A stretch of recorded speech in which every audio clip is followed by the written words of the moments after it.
I want you to get up now. I want all of you to get up out of your chairs. I want you to get up right now and go to the window, open it, and stick your head out and yell, "I'm as mad as hell, and I'm not gonna take this anymore!"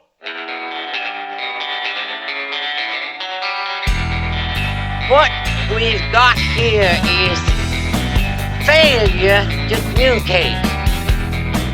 I'm the dude, so that's what you call me.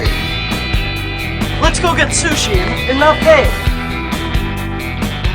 Yippee-ki-yay, motherfucker. Hooah! And we're back with another episode of Furious Cinema Podcast. I'm Pete Roberts, and I'm here with my co-host, Sebastian. How's it going, Seb? Pretty good. So today we're doing a special tribute episode to Gene Hackman, Mean Gene Hackman, as I call him. Mean He's one of our favorite actors. I think we were saying offline, he's pretty much everybody's favorite actor. That's why we're kind of doing this, because he was just such a kind of like a force, a force of nature in movies to us over the years. You know what I mean? Like I was saying to you, actually the first movie I saw with Gene Hackman was Superman 2. That was 1980, I think. And, even like as a little kid, I think I was like 5 or 6. And even back then I knew he was like special. I just, he just had such a charisma like on screen and stuff as Lex Luthor. And that was like my first taste of, his acting and stuff. And I was like, wow, this guy's really good.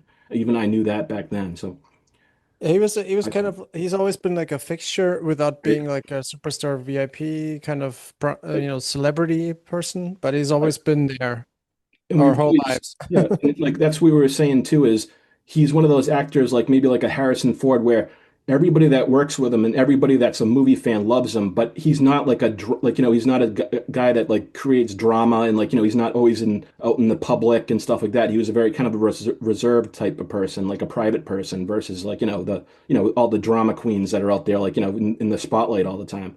He just wasn't that type of actor. So, but I mean, everybody always raves about how good he was like on set and stuff and that type of thing. But Yeah, he had a really good reputation as a yeah. professional and also as a person. Yep. So, what were some of your favorite films that he did? Like, I was thinking we could start with Unforgiven because that's such a popular one. Yeah, the funny thing is that at least for me, maybe not for you as much, but because I'm a little younger, the 90s were really like the big phase, Hmm. of me growing up watching movies in theaters and then on VHS and stuff. And Unforgiven was one of the, I think, big movies for him. Right. Even though, as I was mentioning earlier, most of his movies were great, with a few exceptions. But I Yeah. think Unforgiven was really one of the, by far one of the bigger ones that he was in. Right. Oscar winning, and with Right. Clint Little Eastwood. Bill, he played Little Bill. I mean, he Yeah. was so good as the bad guy.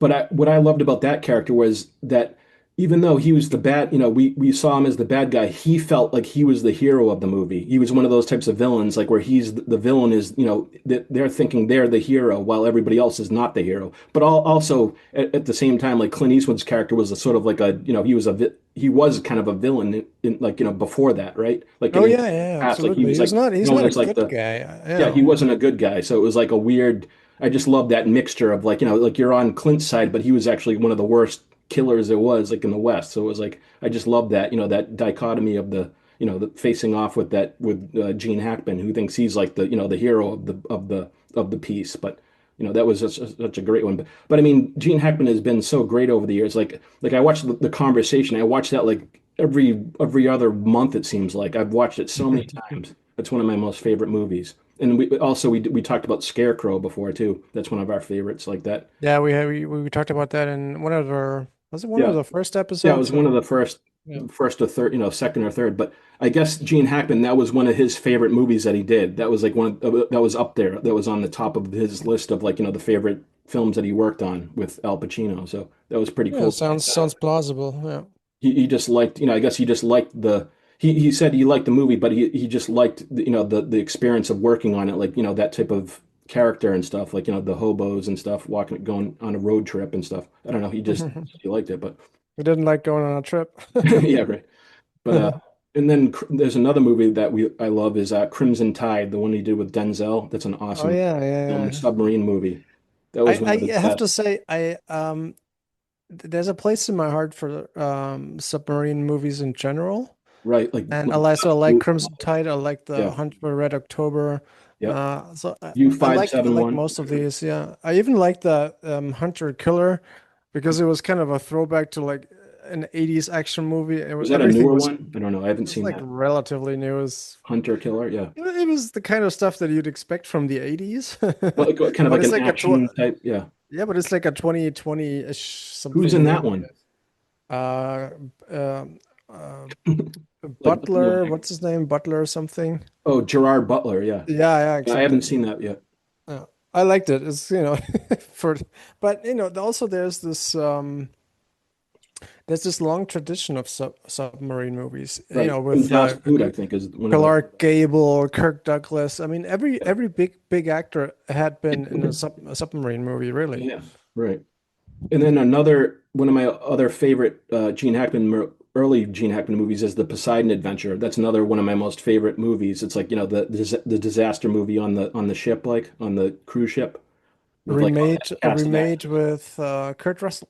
Yeah, I didn't see that, but the original one is one of my most favorites, and I just love like the whole cast of the Ernest Borgnine and Stella Stevens and all those people, Red Buttons and Shelley Winter, and it was just one of my most favorite movies. I love that one. That's like like a 1972, I think. It was one of his early ones, and I think that was like an early breakup. I don't know if he got an Oscar for that or like he was Hmm. like nominated for an Oscar. I'm not sure. I can't remember, but. No, I think for Bonnie and Clyde, for Mississippi Burning Yeah, also. Mississippi Burning. That's the other one that's one of his best roles. I mean, he's just Yeah. awesome in that film. I Yeah, just it's a highly irrelevant movie till yeah, today, right. It unfortunately. is. Yep. And I'm trying to think of and then the first movie that I mentioned Superman 2, but the first movie where another movie where he kind of like he popped out like when you watch the movie is Bonnie and Clyde. That was like one of his early ones where he plays Clyde's brother Buck Barrow, I think it was, and he's just he's only in the movie. He's in the movie for like half of the movie, but his scenes, like every scene he's in, it's like he just kind of steals every like little scene he's in because he's just like kind of he's very energetic and he's just kind of fresh out of the box type character. Like I just loved it. I thought it was great. I think I have to rewatch it because I can't even remember. Yeah, But that's another thing. I mean, yeah, he was such a fixture. He was in A Bridge Too Far, and I can also not remember him in the movie. And this one's interesting also because he was in the Marine Corps or something, and he right. was Yeah, he was. Yep. even though you mentioned earlier before we started the show that he was kind of typecast oftentimes as a detective or a cop character, but he's Yep. also been in a whole bunch of like military movies. So Yeah, that's like a different side of him, sort of, and he did that until almost until the end of his career to be in he a was in a war. lot of military movies when you think about it. Like like Every now yeah, and then there's a war movie sprinkled in there. yeah, like You know, he. Common Valor until what's the last one he did with Owen Wilson? Oh, is it Behind Behind Enemy Enemy Lines. Lines or something like Yeah. that? Behind It's Enemy Lines? not a great movie, but yeah. Yeah. But it's weird because it's interesting because he brought something up. Like he was actually, like you were saying, he was in the Marines, and one day when after he got out of the Marines, he was working as a doorman, and one of his like drill instructor happened to walk by him, and he like kind of insulted him. And like I guess he never forgot that. And for me, I'm thinking like maybe he took those parts so he could kind of like show those types of people that like dissed him, like that he was like he was really awesome, like an awesome actor and stuff. You know what I mean? Like he's kind of like rubbing it in and stuff or something. I don't know. Maybe that's just my idea, but who knows? He was You also always like, hear actors are like they have that like thing where they want to like prove like themselves to people that like dissed them when they were young and stuff. That's part of their little yeah, lore. probably. And the other thing is that you could see in the early movies of his that he was trying to find his, I want to say rhythm or Or his voice or something. swagger or Yeah, whatever. yeah. But then actually he was always the guy who you would think that he is not the one who's the actor on screen. That he is the Because he was so natural or he's kind something. of like he reminds me of James Gandolfini, who he could be in any role and you would be like, this guy is not an actor. He He just is that disappears person. into the role, like Yeah, he's so very much. Yeah, I think so too. believable and not, overdone and not coming Right. off as artificial or Very whatever. naturalistic Yeah, type character. absolutely. Yeah, he And had like that. we were saying, he didn't have like he wasn't like a movie star in quotes. Like he didn't have movie star looks or anything. But that's I think that helped him really because he could play those types of roles. Like if he had been like, a perfect looking movie star, that might have taken away something from what like the way he was. You know what I mean? That would have just like distracted people. But the fact that he wasn't like, perfect looking like, movie star guy, like that just kind of like even made his parts better because it was so believable. Like when you watch like him in Mississippi Burning or something, he just seems like that guy. You know what I mean? He just seems exactly like who he's playing, that type of thing. Like you're just watching like a documentary or something. Yeah, if I were to take another a really great actor of his generation like Danny DeVito, Oh yeah, uh, he's he's really good. always clearly an actor. Yep.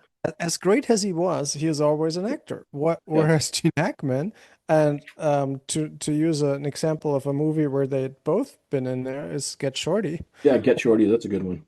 Heist, I think also. Yeah. Gene Hackman is the Oh, one yeah. Heist. Yeah. who's like coming like he lives on the screen. Yeah, I mean, he really does. And I think, like another movie like that we love is perfect example of that is French Connection because he was just like, you think he's that guy, Popeye Doyle. Like when you watch it, it's just so naturalistic and so like, he's just down like, exactly like what you think that type of person would be, that type of cop. He And had to that, do a lot of running in those shoes. yeah, I know. And it's funny because last night I watched one of his previous movies from that. It was the Gypsy Moths, and he made that with Burt Lancaster. And and to me, like when I watched it, after I got done watching it, I kind of thought to myself, the way the movie plays, it's almost like Burt Lancaster is the old school guy. He's the old Hollywood guy. And in the movie, he's kind of playing the old school skydiving master who's Mhm. like kind of like at the end of his road. And Gene Hackman is the up and coming, young whippersnapper. And at the end of the movie, something happens where it's almost like you see the end of old Hollywood and the beginning of new Hollywood. And I thought that was kind of a cool thing. Like if you watch it, you could kind of get the idea of what I'm talking about. But I Like mean, a passing of the the baton passing or of the baton like type thing. And Mhm.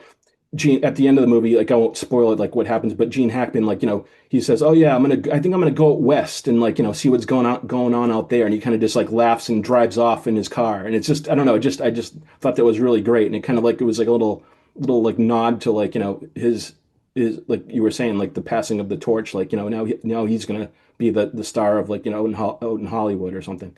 I just thought that Mhm. was kind of cool. But another movie that I really liked with him was that he's playing like a supporting role was The Firm. That was with Tom Oh Cruise. yeah. He Mhm. plays like their lawyers, and he's in the movie, and he's like playing like an older character, like like the guy that's been in like the business for like a lot of years, and he's seen it everything, and he's kind of like almost kind of given up on things. And Tom Cruise is like it's almost like the same thing as the Gypsy Mods. Like Tom Cruise is the young up and coming actor, and Gene Hackman is now the veteran of movies, and he's like kind of giving him like advice and stuff. I just thought he was really excellent. He almost kind of stole the movie, I thought, in a way. He was just so good in it. He was just like because he was one of those characters where he's putting on a front that everything is great and he's like very charming and stuff, but you could see that his personal life was all messed up, and he wasn't as like sharp as sharp as he thought he was type thing. It's you'd have to see it. It's just really good. I thought it was excellent, an excellent like little supporting role in that movie. Yeah. But And one of the as you mentioned, the firm, he was also great in movies, and I think I'm not sure about the numbers here, okay, but yeah, he was great in movies that did not rely on action or any fancy stuff. He was great on a screen with other people or even by himself. He could be standing on a street corner chewing a gum, and it right, would be a great performance, sort of, because he has that presence with his eyes and his gestures and right, the way he carries himself, where he's always sort of hugging what's right, happening on screen. He's always such a presence, and I think right, that's why he was also great in movies that didn't have any like frills or action or anything. If you think right. of Like even Hoosiers, he doesn't really do anything in the movie, but he's Oh, like yeah, he's that's a oh, well, I mean, I'm saying like as far as like running around and stuff, he's more of like just kind of like the coach of the he's team and not stuff. running around for sure. And you said you didn't really like the movie that much. I mean, Yeah, and I know what you were saying. It was like the same old underdogs coming back, like trying to win the day type thing. Like, yeah, but like seen what it I all. see, the thing was when I saw that, I think I was like 11 or 12. So I didn't have the knowledge of film I have now. Like, I've seen a lot of movies since then. So back then, like I thought it was a very good, it was a good all-American type movie of like, just trying to do your best and like, the teamwork and stuff like that. So I saw it from that point of view. I thought he was, and obviously he's good in it. He's really good in it. So, but I mean, he's not running around. He's more of like just talking to people in that movie. Like he's just basically walking around talking to everybody or coaching people or, just having like conversations. But I guess even in Mississippi Burning, sort of like that. Like he's just talking to people and like, getting to know them and stuff. And he's just very like magnetic in that way. I thought like just, excellent in those types of roles where he's Yeah. not like doing all types of. But then Well, he did like Did you see Uncommon Valor? The one yeah, where he did like the survival, the yeah, rescue yeah, movie. yeah, I saw And I that think one. that was before any of the other ones. I think that was like actually the first one of that genre. Because I think like like Rambo came out a couple years later, and I think even Missing in Action came out a year after that one. So that was like almost like the first. That one kicked off the whole POW rescue genre. I think.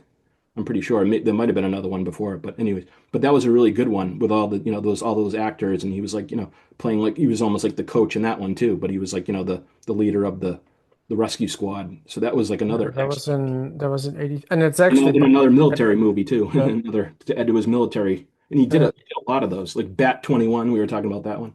You didn't yeah, get to see that though, but that no, was a not really yet. good Yeah, one. Like set and in Vietnam, and he's like trying to get back to the base, but he's stuck behind enemy lines. So, but he's talking to Danny Glover, who's up in the plane flying around trying to get him out. So they're kind of like talking back. It's almost like Die Hard with John McClane and what's his face, John McClane and Al. Like on how they're talking to each other, but they haven't really met or anything. It's that type of like story.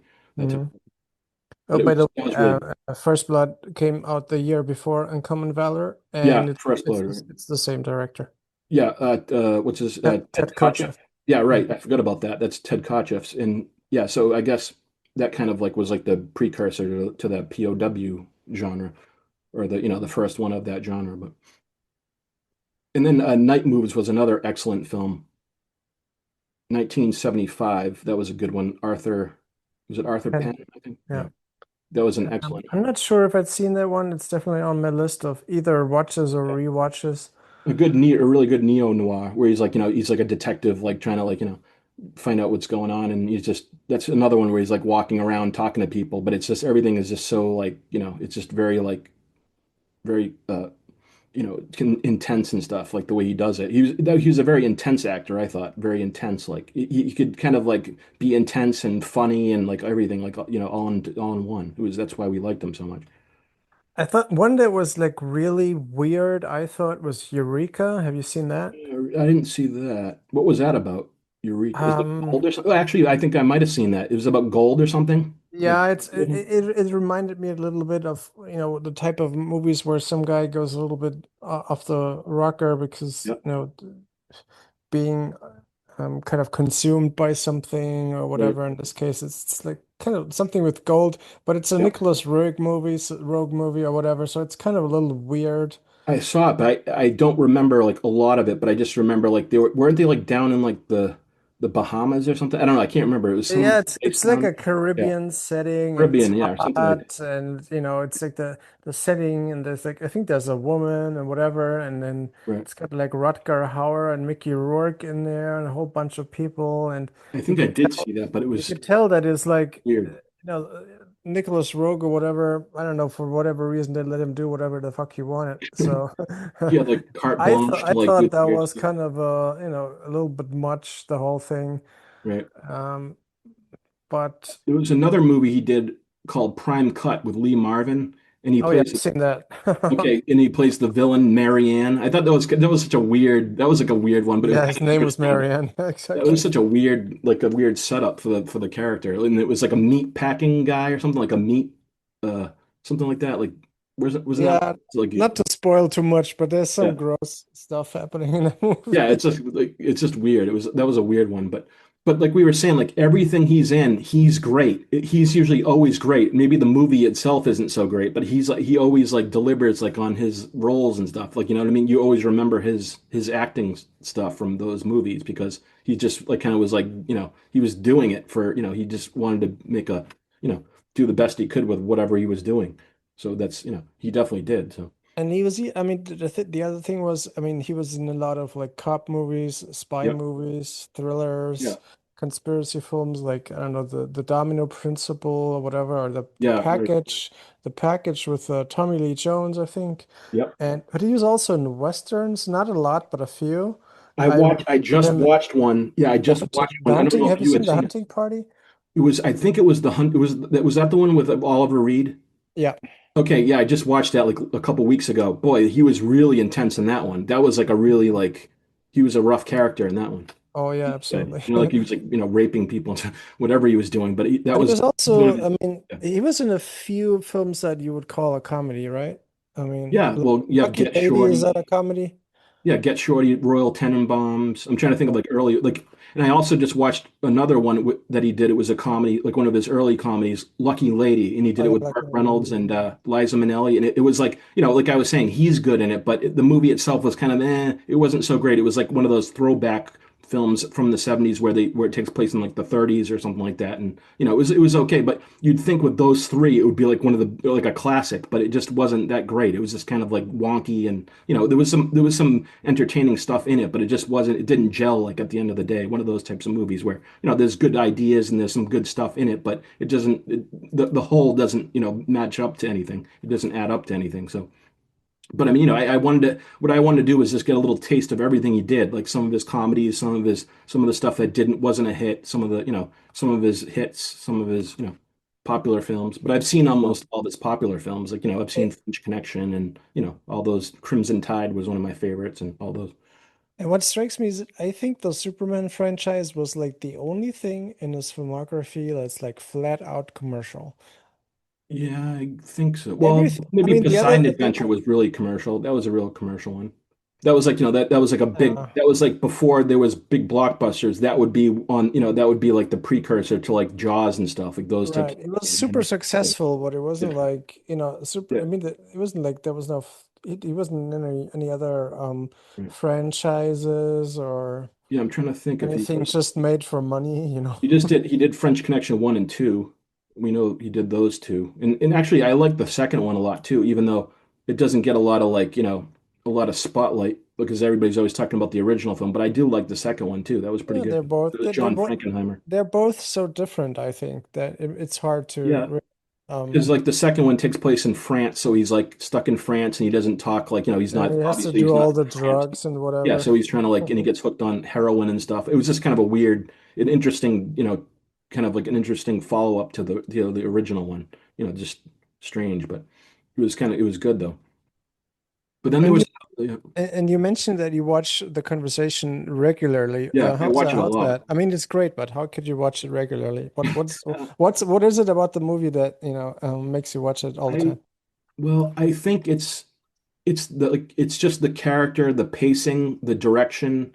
I love the music, like that piano theme. It's just it's sometimes there's movies you love and you don't even really know exactly why. Like it's one of those movies I'll rewatch over and over again, and I don't know exactly. I can't tell you pinpoint exactly why I like it. I just know the whole thing. I just love the characters and like you know the subject matter of like you know the surveillance and stuff and all that type of thing. And I also love Blowout. It's almost like a cousin to Blowout in those types of movies and Blow Hmm. Up. You know what I mean? They're all about like you know spying and surveillance and like you know secrets and stuff like that. I don't know. I just thought he was really great, like especially good in that one. And he's not like, and it's not one of those movies where he's like emoting a lot. He's very like subdued and like quiet and like you know, it's like an internal performance, and I just thought he was just excellent in that. That was like one of his Okay. best, I think. So I don't know. I'll have to like come up with some some theory of why I love it so much, but it's basically everything, just everything about the movie, and not every like even Scarecrow is another one I love a lot, and I could watch that every other month or something because it's just I just love the chemistry between the characters, like just the road trip aspect, how they like they're traveling together and like they meet different characters and the humor and stuff like that. I don't know. There's all different reasons I love it, but Mm. but There's one I think that you should stay away from. I'm not you know, sure if you've seen it. It's called March or Die. yeah, I've seen that. I have seen that. I It's just watched that like last I year. think it's a dud. You don't like it? I wasn't. I I mean, thought it was pretty good because well, I mean, the reason I liked it was because of Terrence Hill, and I like him, and I like Gene Hackman a lot. So, and I kind of like some of the supporting characters. I thought it was pretty good, but maybe I not expected too maybe much. it's not his best, but it was one of those kind of like weird, like late '70s movies I heard about, like that I hadn't seen, I never saw, and then like I watched, I'm like, hey, that's not too bad. I mean, it was kind of, it was, I think what I like to look for is stuff where the subject matter isn't stuff I've seen 1,000 times. So obviously, when I watch March or Die, you're not seeing movies about guys marching across the desert that much. I mean, I don't know how many I've seen. I could probably count like two in my whole, or maybe none, maybe none other than this one. How many movies about that subject matter have you seen? Probably not Mm. very many. So that's the way I look at it. You're looking for stuff that's like you're not gonna like something that's gonna grab your interest. That's not the same thing over and over again that you've seen. That's what I try to look for when I watch movies. That's sort of like why I picked those movies this of his that I hadn't seen yet because they sounded like kind of different and like it's not the same old like war movie or something like that or that type of thing. Some are actually pretty niche. I mean, I think there's a few that you can't get on Blu-ray or whatever. I think Marooned, for example. I mean, I don't know Marooned. if that's out on Blu-ray. I What year might is be. that from? Marooned. I Um, haven't seen that one. that's from. Oh, there is a Blu-ray. Oh, Who there else was was in a that one? Blu-ray. Marooned. Gregory Peck, Richard Oh, okay. Crenna. Yeah, I never saw that. I don't.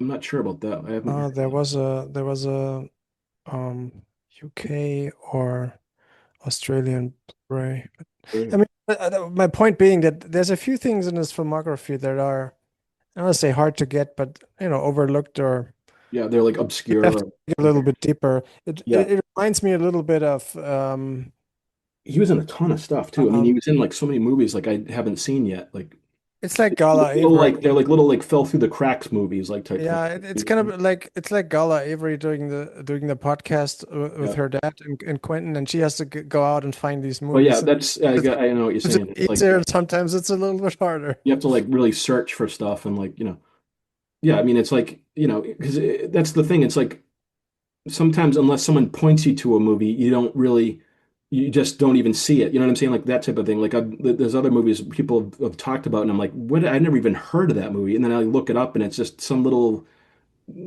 film that just didn't, just like fell through the cracks. Like I didn't hear about it, or what just wasn't like it didn't go on the radar type thing. You know what I mean? Yeah, and also I think streaming services are weird. Like there's movies that you can find everywhere, and Right, then there's always like one movie that's always behind like a paywall or something, or right. there's always a movie out there that for whatever reason the Blu-ray is out of print. For like it's Yep. unrelated to Gene Hackman, but I've been trying to get a hold of the Illustrated Man or Oh yeah, The whatever. Illustrated Man. But It's you know not what? that great, The but the only way to not that great. like I don't know where to get it under 30 bucks. I don't want to spend 30 bucks on a Blu-ray from Warner Brothers. So Right. You have to do what just you have as to an do. example, there's Yeah. always this for me, there's always a few movies that are kind of eluding me. You have to search online and try to find like an online stream of it or something because that's like really that's how I see like a lot of the rarer stuff. Like some stuff is just not on Blu-ray yet or anything. So you have to like, Yeah. kind of like look it up and try to really search around. Sometimes I'm too picky, like especially the stuff on YouTube is always too the quality is so shitty Right. Right. oftentimes. So some movies like were released outside the United States and they did better over in Europe or wherever. But over here, we just never even heard about them, or they were out for a little while, but they didn't connect with anybody, or they didn't have any popularity, and that happens too sometimes. I think too, like Right. I'll hear of some movie like that, someone in like wherever England or France or something or Germany, something they saw that they thought was awesome, and then I'm like, I'd never even heard of that movie, and it was like just some little movie that came out here that we just didn't make any noise or anything. So that can happen too, which is Yeah, interesting. that's likely.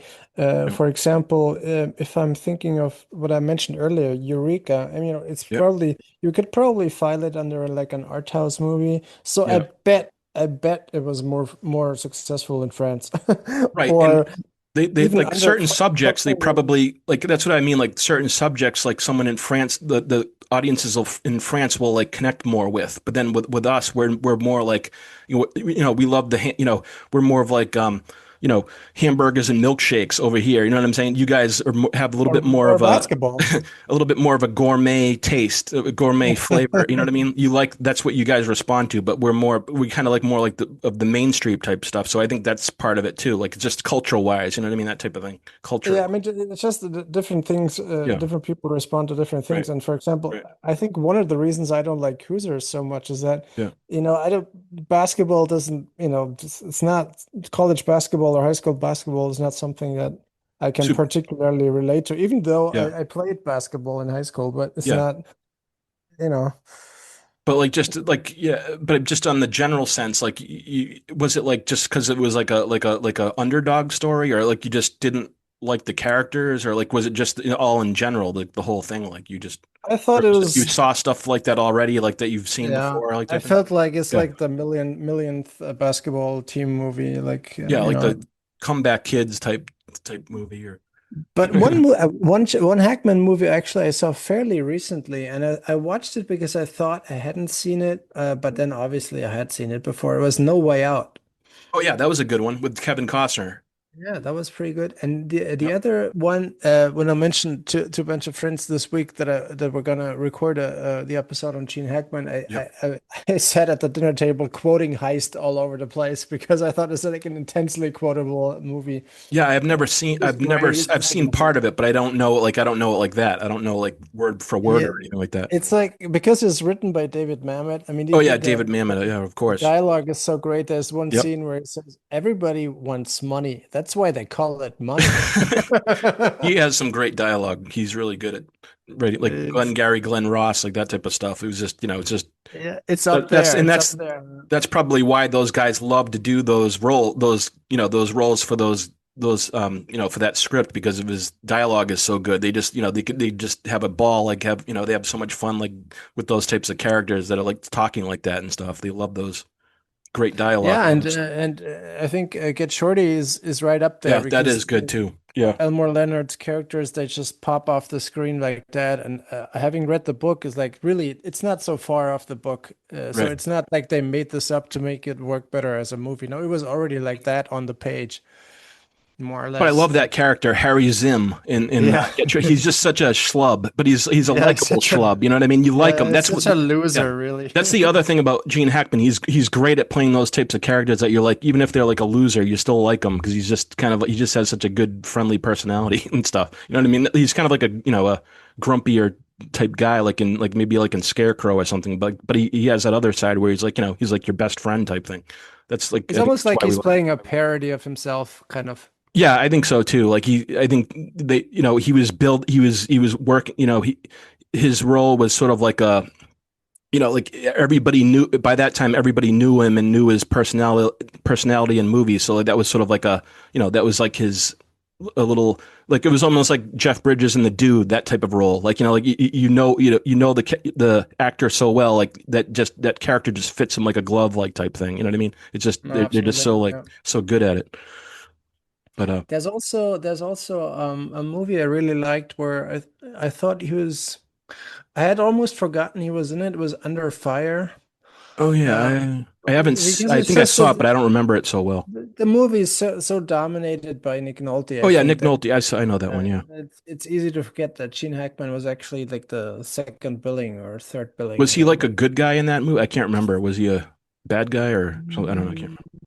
Yeah, I don't know. I need to I don't rewatch it because remember. I like the movie a lot because of the atmosphere. Yeah, and where that takes place, like in like the is it South America or something like that? Yeah, I it think so. takes place in Yeah. like Nicaragua Oh yeah, during like a Nicaragua. coup, Right. and they are a war Reporters.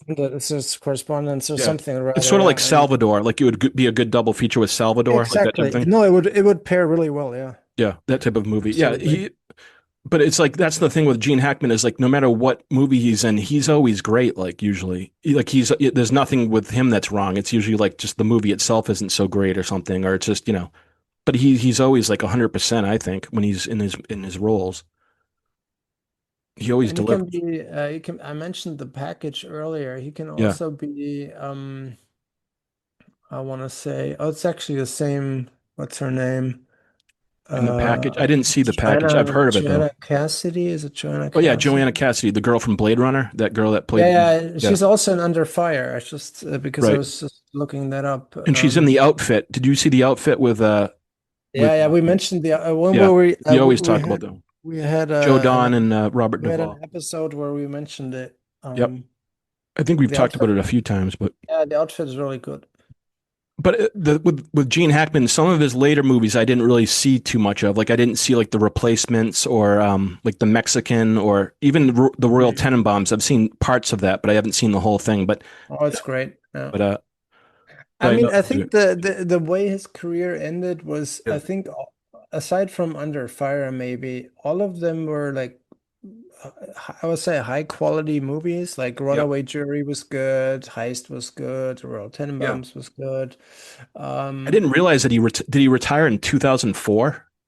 I didn't yeah, realize it was that long ago. he did some voiceover work and documentaries after that, but He he might have done stopped. like an animated movie or something too. I'm not sure, but Yeah, I think, something like that. But but also, I think what is it, the early 2000s, I think was where you could see that that his choice of movies, I don't want to say it slipped a little bit. I mean, Enemy yeah, of State, for example, was great for yeah, its time, but I hmm think it didn't age well at all. yeah. Under Suspicion, I think, was that a remake? Under suspicion. I'm not sure about that. Something It could have been tells me that it might be a remake or maybe an adaptation of a play. I'm not sure. I under mean, he was in suspicion. some teeny comedy. Wait, what was it? Heartbreakers or Oh whatever. yeah, that was with Sigourney Weaver Yeah. and what's her face? I mean,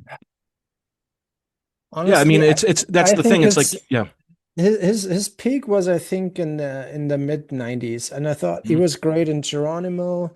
He was Oh great yeah. even. He was great in Unforgiven, as we mentioned before.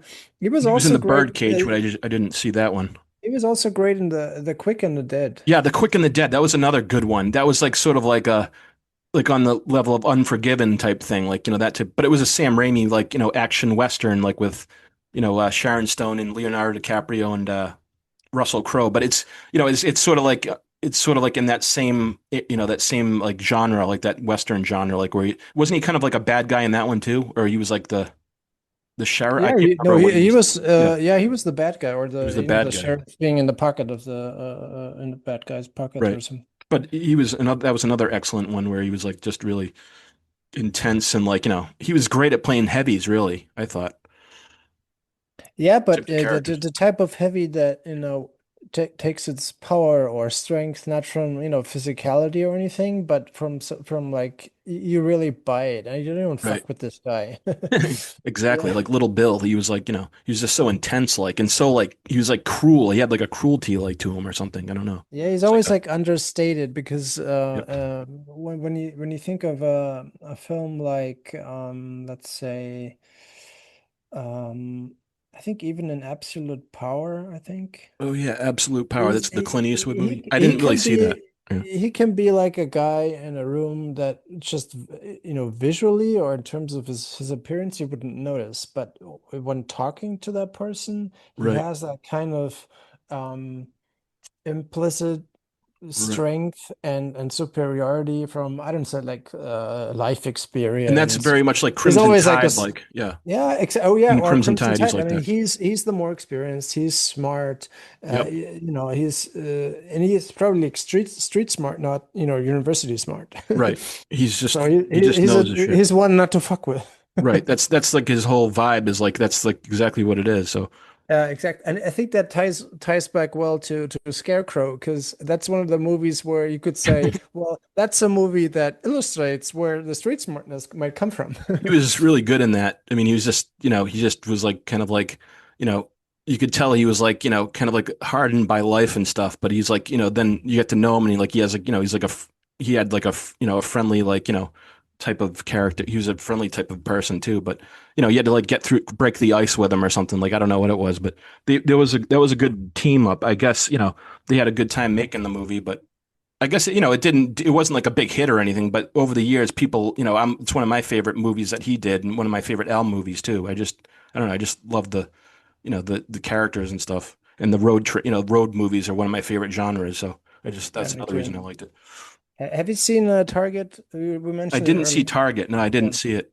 I missed that one, but that's On my one of those list. I have to catch up with. But I've seen like pretty much all his most popular movies. Like some of a few I missed, like a few of like the Clint Eastwood movie I didn't see, or like I think Enemy of the State I saw once, but like years ago, but I can't really remember a lot of it. But You've seen Bat 21. yeah, I did see Bat 21. That was really How is good. I that? like that. Sell me on it without spoiling it. In terms of how does it relate to Uncommon Well, Valor? Is it it's comparable? like another one of those, like it's like a Vietnam based themed movie where he's stuck behind enemy lines, and he's basically communicating with Danny Glover, who's flying a plane to try to pick him up, like, or try to get his location so they can pick him up. So that's like, like I was saying, it's sort of like with Die Hard, John McClane and Al talking on the phone back and forth, that type of thing. But it's set in Maybe I Vietnam, and it's have sort of seen like it. that in a way. You know what I mean? But and it was just really good, like a lot of action, and a lot of evading the enemy and stuff, and it was really cool. It was a fun one. But I'm That trying to think sounds if a we lot missed any like other. that sounds a lot like Behind Enemy Yeah, Lines. it's in the same vein of as that movie, like that type of thing. I don't know that one so well, but it's similar. Almost like the one is a remake of the other. Yeah, it's similar. It's similar to that type of story, but It's very similar, I think. Yeah. I didn't even know that Gene Hackman wanted to be an actor since he was 10.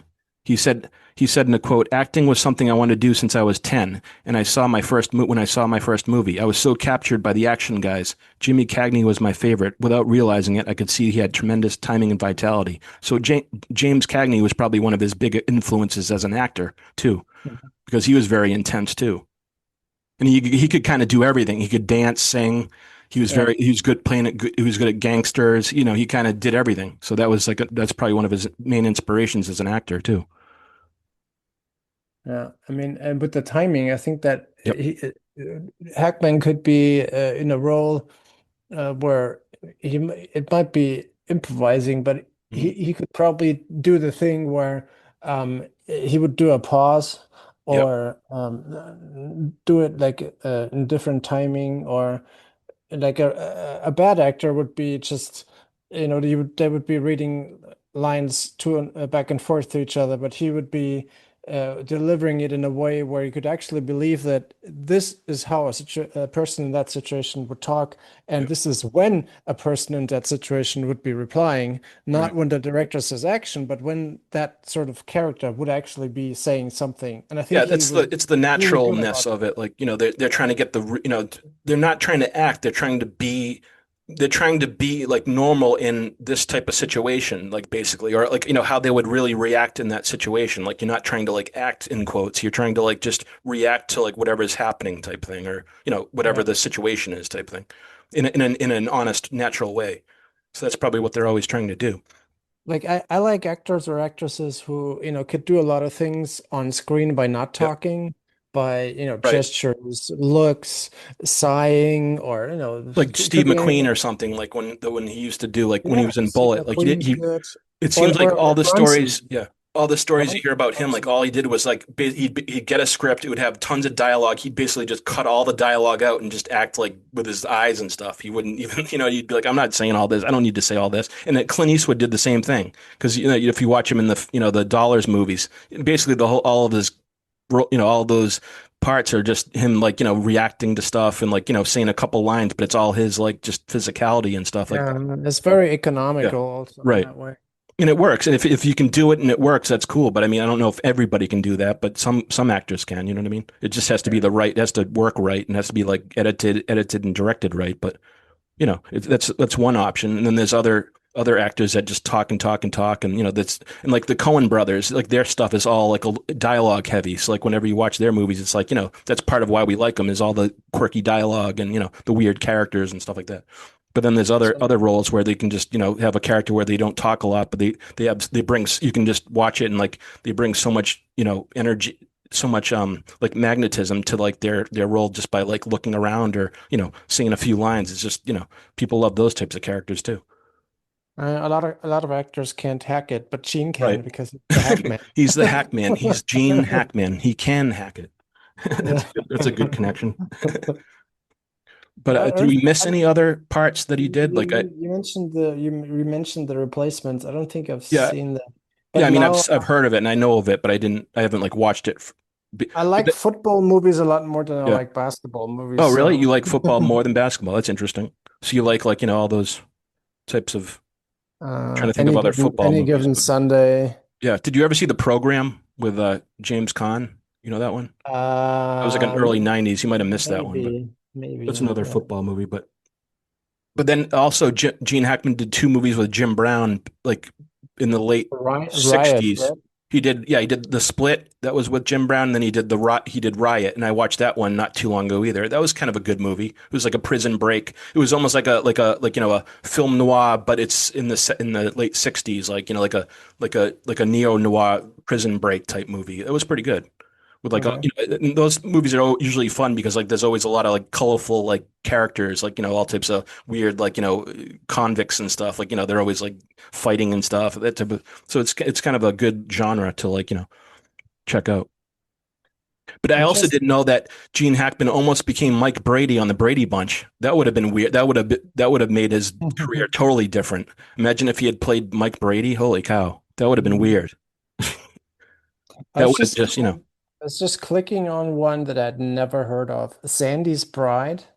I watched that too. I just saw that probably last year, and that was like another one, sort of like The Hunting Party, where it's like it's like in the old west, and he's like, and he was in both of those movies. He's super hateful, like he's like really like a badass dude in those movies. Oh. He's just like really like upset all the time and pissed off. He was really good at playing pissed off dudes.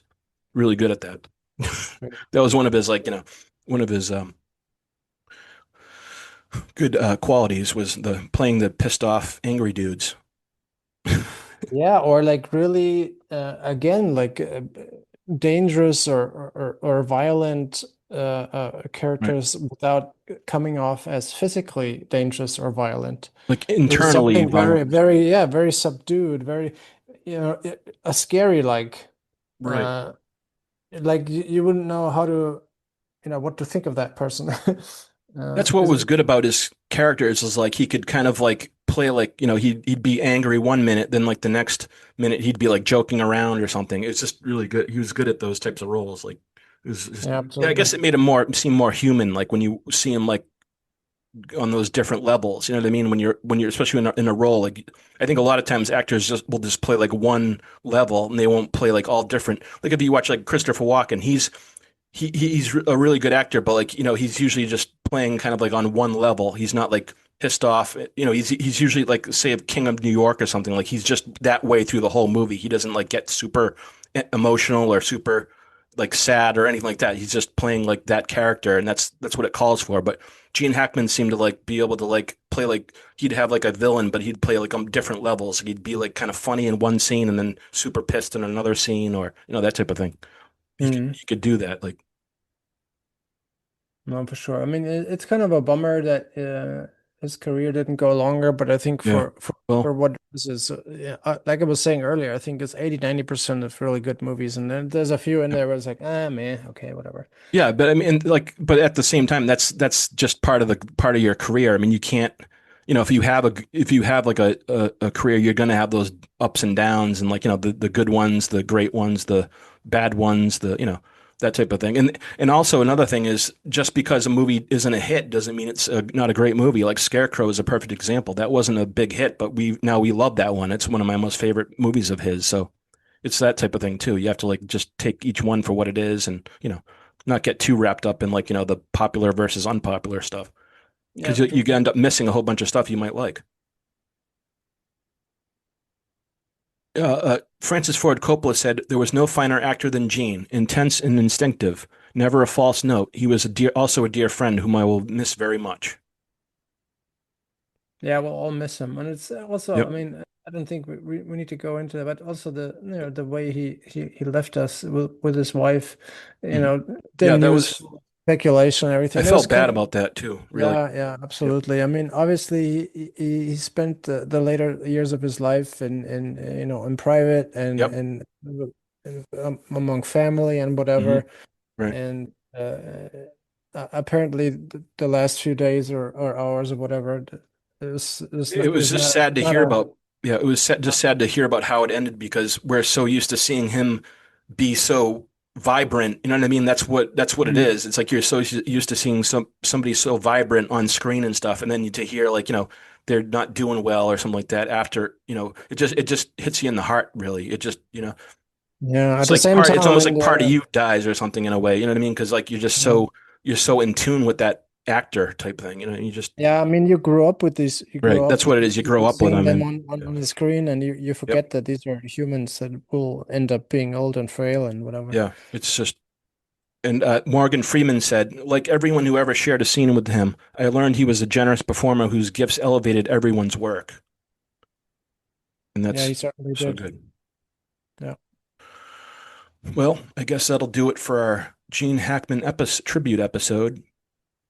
I just wanted to really I didn't want it to be like a, by the numbers, um, like scholarly type of episode, like where we're just fact after fact type thing. I wanted to be more of like how we felt about the actor, like you know what I mean, and how he affected us, and Yeah. you can't. It's hard to put everything into words. I mean, we tried to give a few little things of what we thought of how he affected us as viewers and stuff like that, but that's really all I wanted to do, just to give a little not tip of the hat to Gene, that type of thing.